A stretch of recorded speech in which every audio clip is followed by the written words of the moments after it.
Hi, I'm Tim. I'm April. I'm Layla. We're from the Flourishing Abode. And what is your favorite road trip game?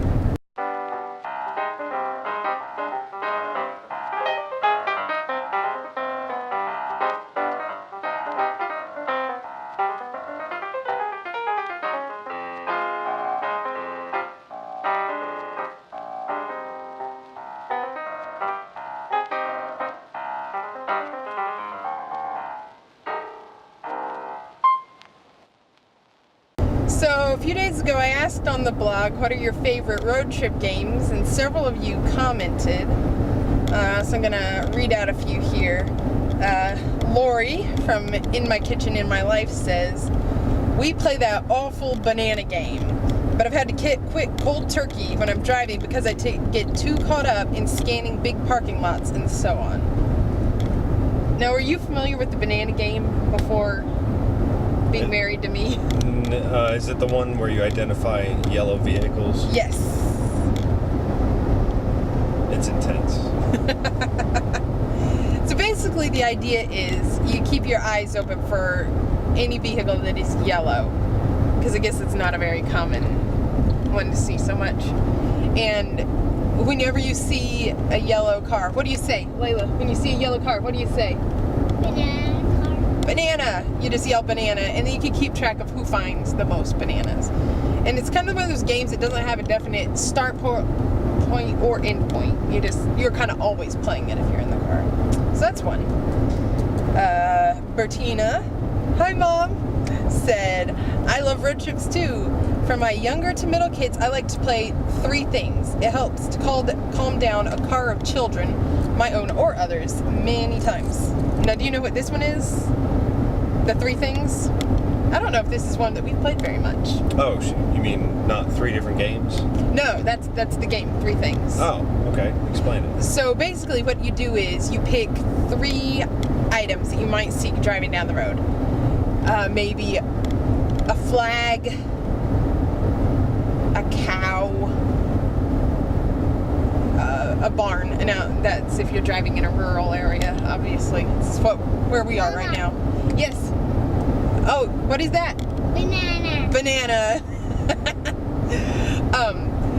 So, and then you pick those three things, and then everybody's on the lookout. And if you find one of the three things, then you get to replace it with the item that you pick. So, you know, the first person. Banana sign. Good job. If you see a cow, you would say cow, and then you'd pick something new, like skyscraper, whatever. So that's one that you can play. Mommy, Yes, that banana is still his breakfast. it sure is. Can only count it once though, right? Yeah. Yeah. Lacey says, my family has always loved the alphabet game. Spotting each letter of the alphabet in signs on the road. It's a classic and it keeps us entertained for a long time. Q takes forever. There's lots of E's. I find J is particularly hard to find. Yeah. And Z. I'd say the alphabet game is probably like the most famous. Probably the most common, yes. Yeah. I did see one time, I don't think in person, but I saw a picture of something. Somebody had put up a sign and it said JQXZ. You're welcome. Right. For people who are playing Right. the alphabet game. Although exit signs cover the X pretty well. Yeah, that's true. Yeah, as long as you're on the highway. Zach Smelser says, some of my favorite road games are the alphabet game, the three things, which is the one we talked about, pretend to make a commercial for a restaurant or business, and banana. So all those are ones mentioned, except for the pretend to make a commercial for a restaurant or business.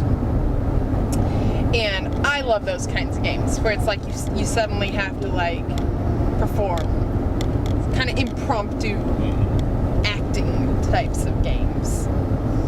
So those are pretty fun. So what's your favorite?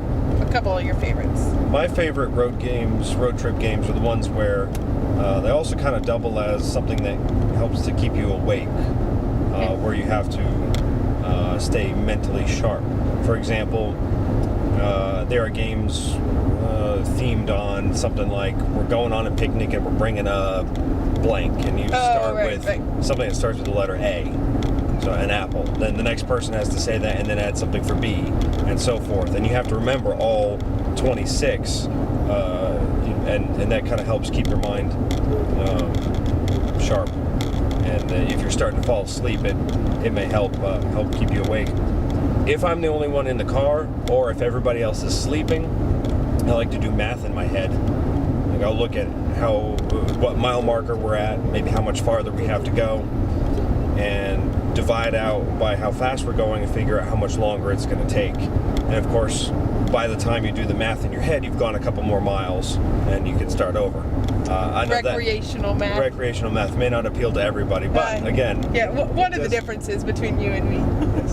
it does help keep your mind alert. Yeah, I can see that. How about you?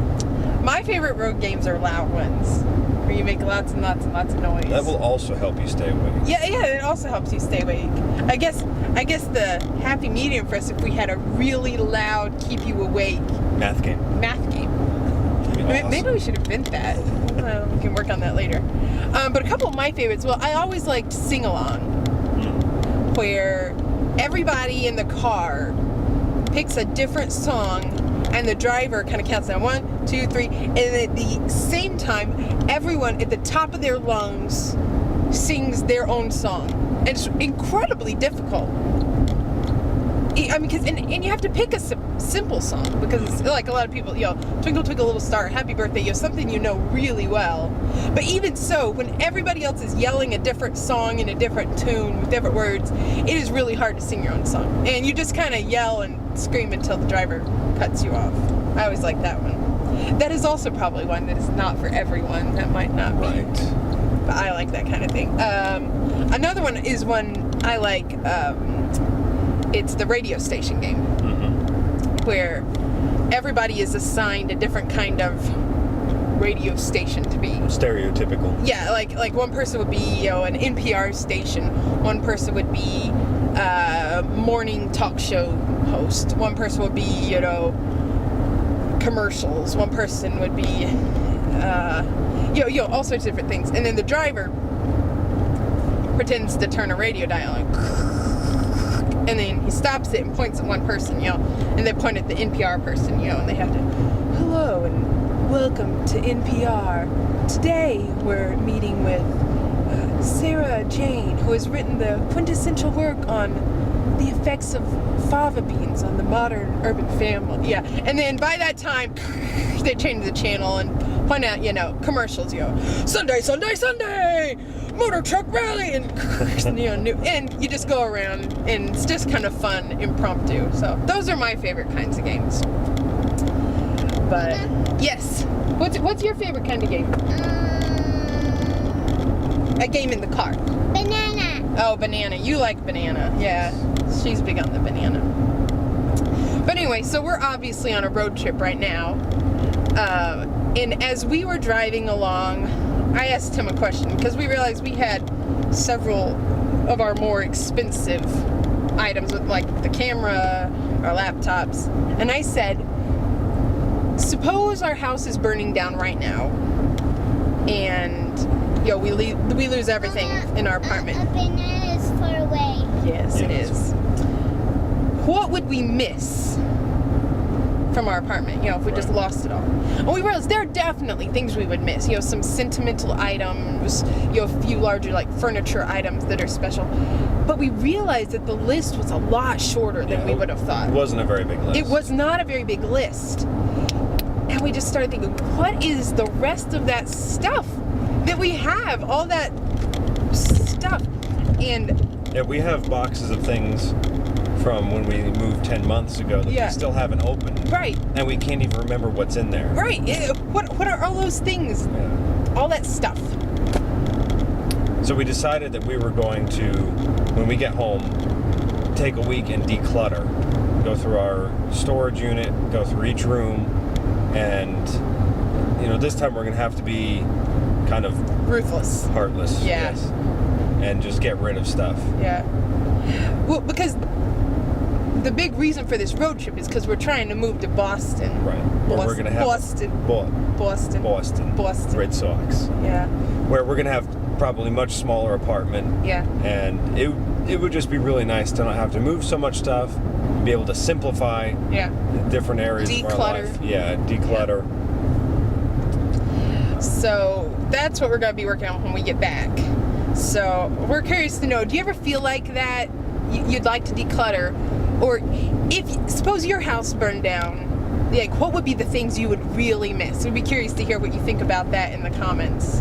And that's what we're going to be working on the next couple of weeks. So you'll probably hear about it on the blog. Yes, and we'd like to hear from you. What area of your house usually collects the clutter, and what motivates you to get rid of things?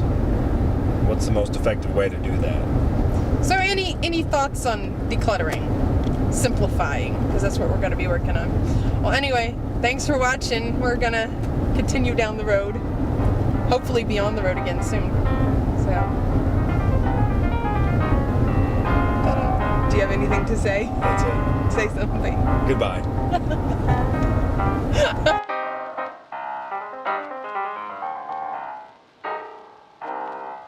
One, two, three. Roll.